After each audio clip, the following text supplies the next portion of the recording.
우리 오늘 함께 볼 말씀은 마태복음 14장 28절에서 33절까지 말씀 우리 같이 보겠습니다. 마태복음 14장 28절부터 33절까지 말씀 우리 같이 한 목소리로 읽겠습니다. 베드로가 대답하여 이르되 주여 만일 주님이시거든 나를 명하사 물 위로 오라 하소서 하니 오라 하시니 베드로가 배에서 내려 물 위로 걸어서 예수께로 가되 바람을 보고 무서워 빠져가는지라 소리질러 이르되 주여 나를 구원하소서 하니 예수께서 즉시 손을 내밀어 그를 붙잡으시며 이르시되 믿음이 작은 자여 왜 의심하였느냐 하시고 배에 함께 오름에 바람이 그치는지라 배에 있는 사람들이 예수께 절하며 이르되 진실로 하나님의 아들이로소이다 하더라. 아멘. 할렐루야. 말씀에서 귀한 은혜가 저와 여러분의 있기를 소망합니다. 오늘 말씀 보면은 믿음과 의심에 관해서 한번 생각하게 됩니다. 베드로의 믿음 또 베드로의 의심. 여러분 사실 오늘 말씀 속에 나오는 베드로는 정말 대단한 믿음의 소유자입니다. 그 모든 상황을 한번 돌이켜 보십시오. 바다에 풍랑이 일고 있는데 그 새벽 딱 지금 같은 밤 사경 시기이지요.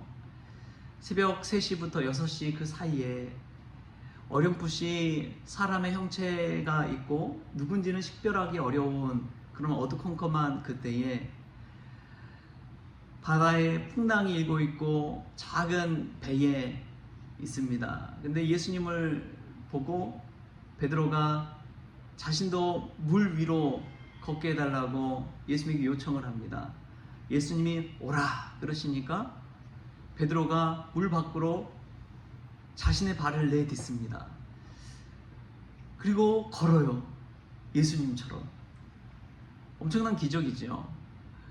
예수님을 믿고 그 배 밖으로 한 걸음 내딛는 그 믿음, 얼마나 대단한 믿음이죠. 나라면 과연 그럴 수 있을까? 나라면 그 배 밖으로 발을 내디딜 수 있을까? 베드로의 믿음이 참 대단하다라는 생각이 들었습니다. 여러분은 어떻습니까? 여러분이라면 예수님을 향해서 그 풍랑 가운데 그 거친 바다를 향해서 한 걸음 내디딜 수 있는 그 믿음이 있습니까? 그 믿음을 가지고 베드로는 내딛어서 그 물 위를 걸어 예수님을 향해 뚜벅뚜벅 걸어갑니다. 그러다가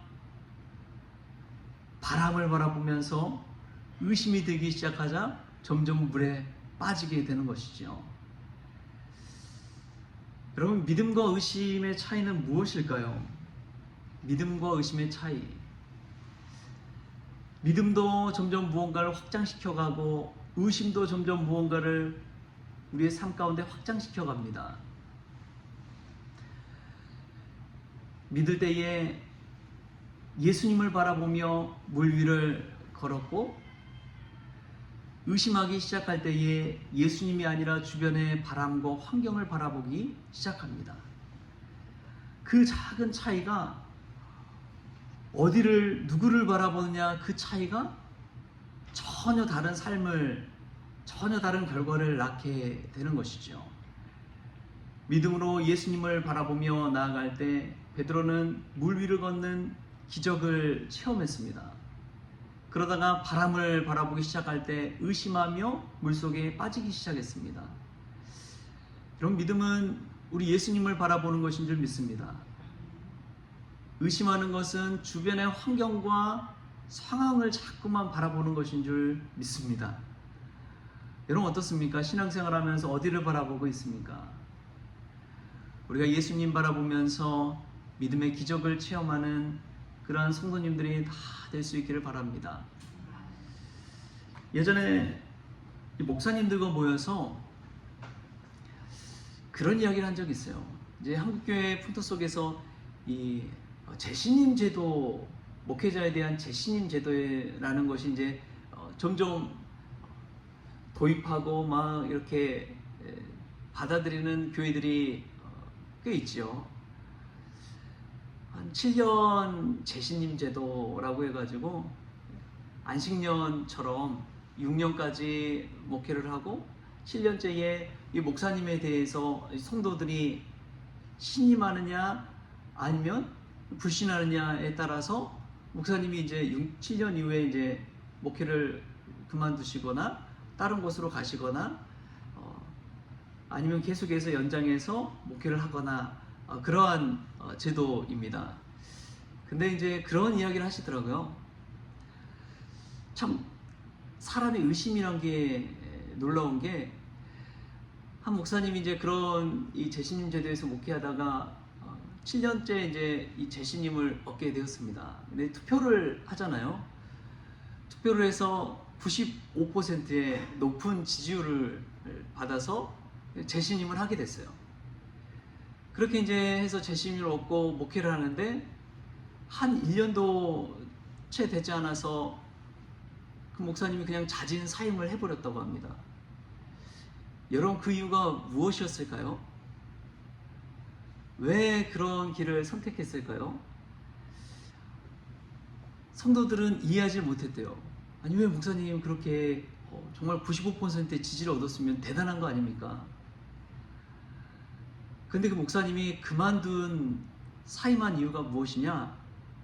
5%의 성도님들에 대한 이 의심과 불신 때문에 본인 스스로가 힘들어가지고 견딜 수 없어서 그만둬 버렸대요.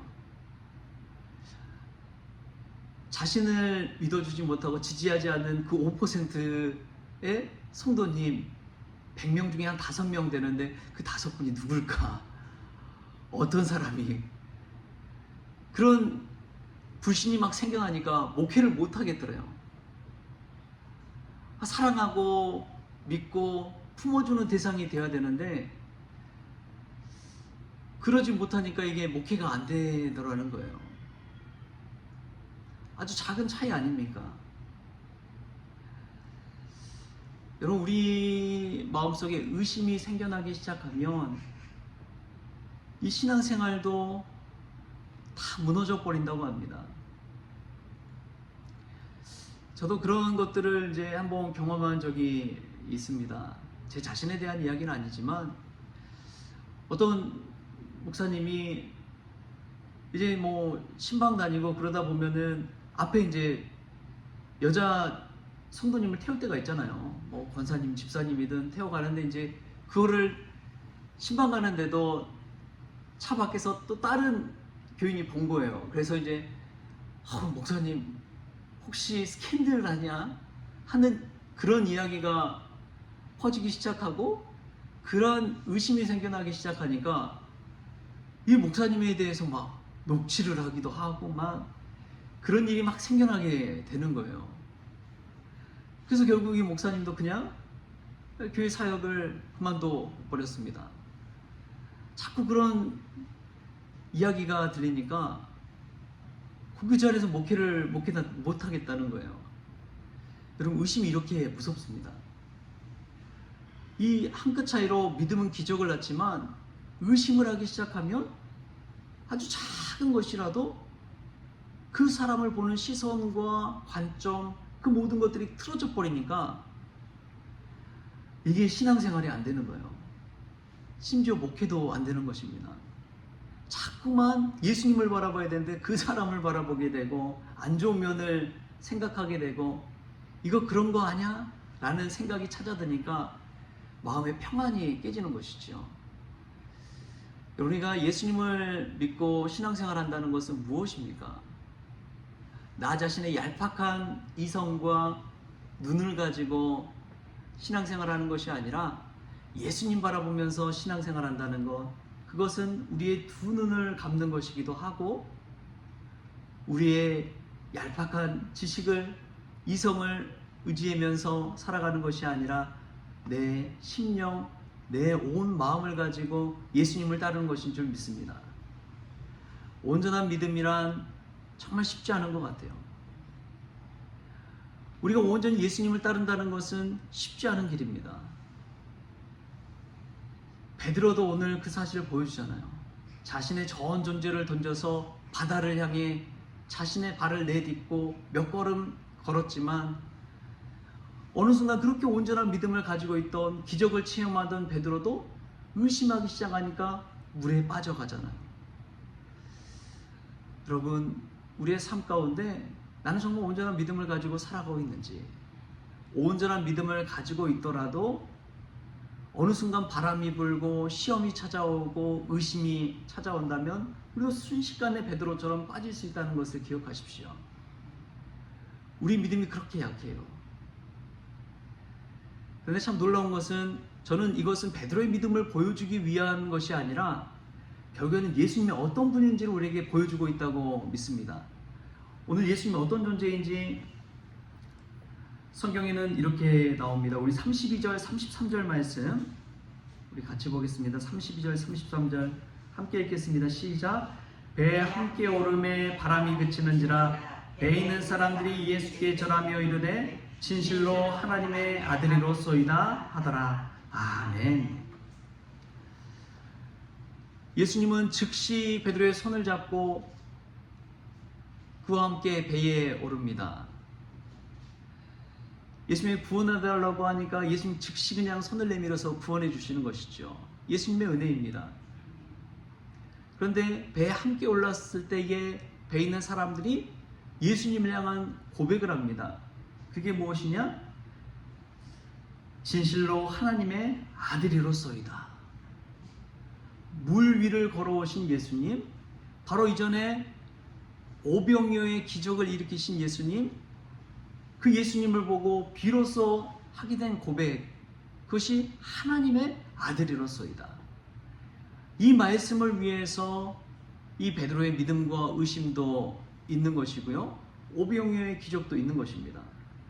배에 있는 많은 사람들이 다 함께한 그 고백, 그 고백을 나중에 베드로가 그대로 고백하잖아요. 지금은 14장이지만 16장에 가면 16장 16절에서 베드로가 주는 그리스도시요 살아계신 하나님의 아들이로소이다. 베드로가 어떻게 그런 고백을 하게 됐어요? 이 물에 빠져서 살려주신 예수님을 체험했기 때문에 그런 것이지요. 물 위를 걸으신 예수 그리스도, 자신을 구원하여 주신 예수 그리스도, 오병이어의 기적을 통해 수천 명의, 수만 명의 사람을 먹여주신 예수 그리스도, 주님을 배울 때에 주님이야말로 하나님의 아들이시구나, 이 분명한 믿음의 확신을 갖게 되었기 때문에 그렇습니다. 이 믿음을 갖고 사는 이들은 구원받을 줄 믿습니다. 예수님이 정말 하나님의 아들이시요 인자라는 사실, 그 두 사실을 믿음으로 고백할 때에 그 사람의 인생이 완전히 달라지는 것이지요. 여러분, 우리가 어떤 믿음을 가지고 살아가고 있습니까? 내가 예수님 믿는 것, 그것은 베드로처럼 언제든 흔들릴 수가 있습니다. 내가 예수님 믿는다는 것, 내가 직분 가지고 예수님 섬긴다는 것, 이것은요, 이 하루아침에 그냥 무너질 수 있는 거예요. 그렇기 때문에 우리가 평생에 늘 고백하고 바라봐야 될 것은 하나님의 아들 되신 예수 그리스도를 바라보는 것인 줄 믿습니다. 이 새벽에 와서도 마찬가지예요.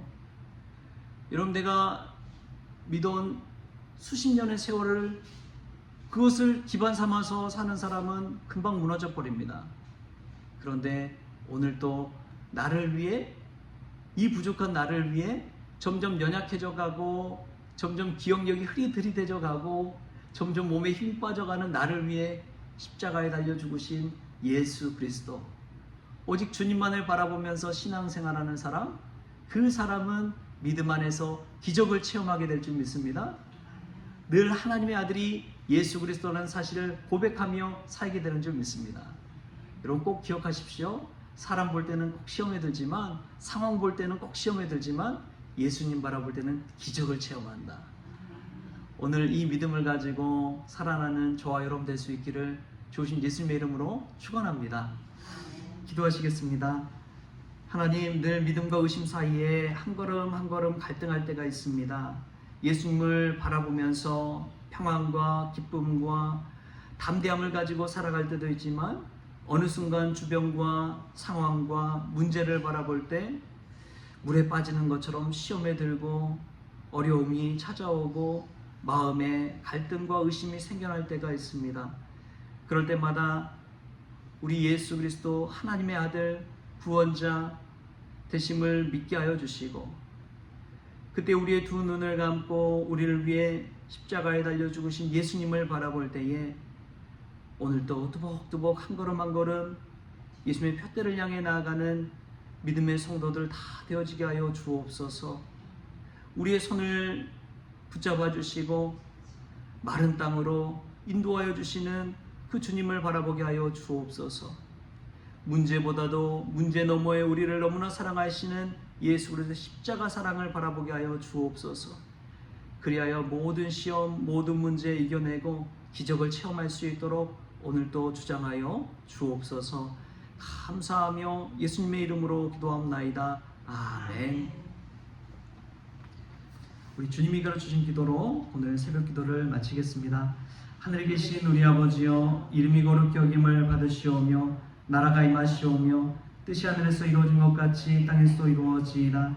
오늘 우리에게 일용할 양식을 주시옵고 우리가 우리에게 죄진 자를 사하여 준 것 같이 우리 죄를 사하여 주시옵고 우리를 시험에 들게 하지 마시옵고 다만 악에서 구하시옵소서. 나라와 권세와 영광이 아버지께 영원히 있사옵나이다. 아멘.